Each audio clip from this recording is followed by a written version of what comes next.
love what King David said, that in Psalms 51 verse 17, that he meant a prayer that every time I remember of the prayer that was meant by David, and telling God, my Lord, I pray that you may give me a broken spirit and a contrite heart.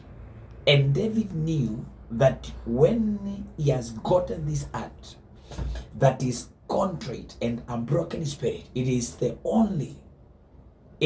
a way that God cannot despise. Our God cannot ignore a broken spirit and a contrite heart. And David knew. And that's why even as you read Psalms 51 verse 7, that he says, my God, create me a new heart and the right spirit within me.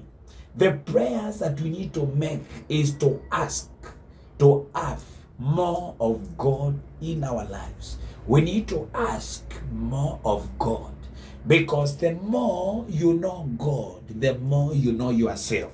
The less you know God, the less you know about God. If you want to know the operation, the functionality, if you want to know the operativeness of the life of man, if you want to discover fully who you are and how you are supposed to align your life, you need to have more of God. You need to know more of God, because every time you know more of God, it is the more you know of yourself. The less you know of God, the less you know of yourself. And that's why even God himself cannot give you a revelation that is beyond your capacity of understanding. Our God is a faithful God, and he cannot entrust you with 1,000 church capacity seater if you've not grown yourself to a level in life, a level that can be able to guarantee you be able to shepherd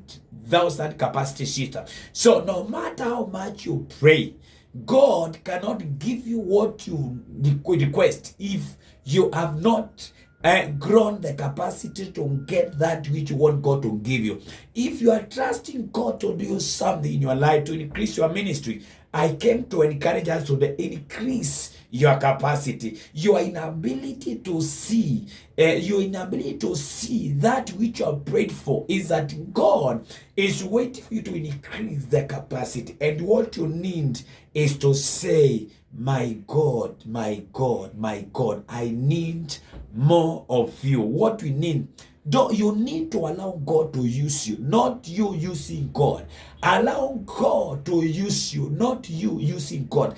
And that should be a prayer. And I say that this must be a prayer meant, not coming to a church because you are looking for a family. Don't come to a church because you are looking for something. Don't come to a church because you want to marry, you want to get married, you want a promotion. Come to the church because you serve the Lord, because of who he is in your life, because you are looking to have more of him, because the Bible says, and to them that the one ended, they became like the light. And when I talk of the light, this is a light that when God introduced the light, the darkness disappeared. Every time you introduce the light, the darkness disappears. And that's when Jesus is the light that came to us, that gave the life in men. And if you want to have life,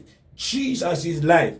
Jesus is the way and is also the truth. Ladies and gentlemen, my brothers and sisters, I wish you a blessed, lovely and powerful and well-motivated weekend full of God bless you. I love you so much. May God bless you. May God bless you. May God bless you. I love you. Shalom.